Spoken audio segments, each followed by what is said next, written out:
Hi welcome to our channel. చాప కింద నీరులా Telangana Janasena party నిజమే అసలు ఒక రేంజ్లో కనిపిస్తుంది. ఇక్కడ ముఖ్యంగా తెలంగాణకి సంబంధించినటువంటి ప్రధాన రాజకీయ పార్టీలు ఎక్కడా కూడా నాకైతే కనిపించట్లా. ఏ పక్క చూసినా, ఏ జిల్లా చూసినా, ఏ పార్లమెంటు స్థాయి చూసినా, ఏ నియోజకవర్గ స్థాయిలో చూసినా జనసేన పార్టీ దుమ్ము లేపేస్తుంది. నిజంగా పవన్ కళ్యాణ్ గారు వీళ్ళకి ఏం డ్రింక్ ఇచ్చారో తెలియదు, కానీ ఏ ముహూర్తాన ప్రొఫెసర్ నాగేశ్వరరావు ఈ ఇష్యూ అంటే పవన్ కళ్యాణ్ గారి గురించి, తెలంగాణ గురించి మాట్లాడారో కానీ ఇక్కడ మాత్రం అస్సలు ఇప్పటి వరకు ఆగల. ఎప్పుడో 2 నెలలు అవుతుంది అనుకుంటా దగ్గర మాట్లాడే, బట్ ఇప్పటికీ కంటిన్యూ అవుతూనే ఉంది. వచ్చిన అవకాశాన్ని ఎలా యూజ్ చేసుకోవాలో నాకు తెలిసి జనసేనకి తెలిసినట్టుగా ఇంకెవరికి తెలియదేమో అనిపించింది. ప్రధాన రాజకీయ పార్టీలకు ధీటుగా జనసేన పార్టీ విస్తరించడం అనేది మామూలుగా లేదు. మొన్న ఖమ్మంలో చూసాం.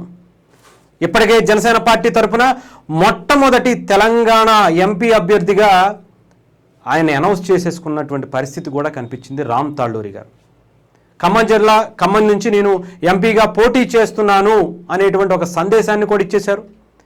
మొట్టమొదటి ఎంపీ క్యాండిడేట్ని కూడా అనౌన్స్ అయిపోయింది. ఇంకా నెక్స్ట్ ఎవరు నియోజకవర్గాల్లో ఉంటారుగా. ఖమ్మంలోనే అంతుంటే మరి మహబూబ్ నగర్లో మాకేమన్నా తక్కువ అని చెప్పి మహబూబ్ నగర్ నుంచి ఇదిగోండి, మహబూబ్ నగర్ జిల్లా, ఉమ్మడి మహబూబ్ నగర్ జిల్లా మక్తల్లో అయితే నిజంగా ఎవరన్నా ఊహిస్తారో చెప్పండి. మహబూబ్ నగర్లో నార్మల్గా జిల్లా మొత్తం కలిపితే ఉందంటే అనుకోవచ్చు. ఒక్క మక్తల్లోనే ఈ రేంజ్లోనా అసలు ర్యాలీలు, అసలు వాళ్ళు చేసేటువంటి అంతమంది జనాలు ఎక్కడి నుంచి వచ్చారా అనిపించింది నాకైతే. ఇంత అభిమానం జనసేన పార్టీలో ఒక్క మక్తల్లో ఉందా, ఒక్క నియోజకవర్గంలో వీళ్ళు ఇంత స్థాయిలో ఉన్నారా అని నాకైతే భలే అనిపించింది. అసలు అక్కడ ఉండేటువంటి ఈయన లీడర్ అట, ఆ నియోజకవర్గానికి ఇన్ఛార్జిగా ఉన్నారు మణికంఠ, కొంతమంది మిగతా వాళ్ళందరూ కూడా ఆ పార్టీకి సంబంధించినటువంటి నాయకులు మొన్న ఒక ఆత్మీయ సమావేశాన్ని ఏర్పరచుకున్నారు. ఆత్మీయ సమావేశమే ఈ రేంజ్లో ఉంటే వీళ్ళకి మొన్న ఏదో మున్సిపల్ ఎలక్షన్స్లో అనుకుంటా ఒక రేంజ్లో దంచుకొట్టారు. అసలు అంటే గెలవకపోయి ఉండొచ్చు, కానీ గెలిచినంత పని చేశారు. గెలవాల్సిన పార్టీల్ని పక్కకు పంపించారు. ఎవరు గెలవాలో వాళ్ళు డిసైడ్ చేసినటువంటి పరిస్థితి కనిపించింది. ఇలాంటి అంటే పవన్ కళ్యాణ్ గారు జనసేన పార్టీ తెలంగాణలో ఏం చేస్తుంది అంటే ఇప్పుడు కనిపిస్తుంది. ఇప్పటివరకు వినిపించింది, ఇప్పుడు కనిపిస్తుంది. చూడండి ఎలా ఉంటుందో పవన్ కళ్యాణ్ గారి రాజకీయం, జనసేన పార్టీ రాజకీయం తెలంగాణలో చూడబోతుంది. అందులో కూడా అలా ఇలా కాదు.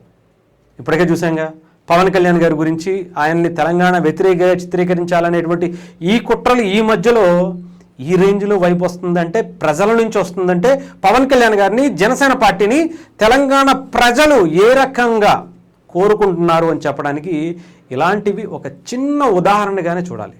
వీళ్ళందరూ గనక నాకు తెలిసి ఇవన్నీ ఇక్కడ ఉండేటువంటి అధికార పార్టీకి తెలుసు కాబట్టి ఆ రోజు గచ్చిబౌలిలో జరగాల్సినటువంటి ఆ మీటింగ్ని ఆపారు. నిజంగా ఆ రోజు ఆపటమే కరెక్ట్. లేదంటే నిజంగా జనసేన పార్టీ ఈ రేంజ్లో బయటకు వచ్చేది కాదేమో అనిపించింది. థ్యాంక్స్ టు రేవంత్ రెడ్డి గారు, ఆయనకి, లేదంటే ప్రొఫెసర్ నాగేశ్వరరావుకి, లేదంటే కొంతమంది జర్నలిస్టుల పేరుతో ఎనలిస్టులు కొంతమంది తయారయ్యారుగా పనికి మాలిన బ్యాచ్, వీళ్ళందరికీ థ్యాంక్స్ చెప్పాలి.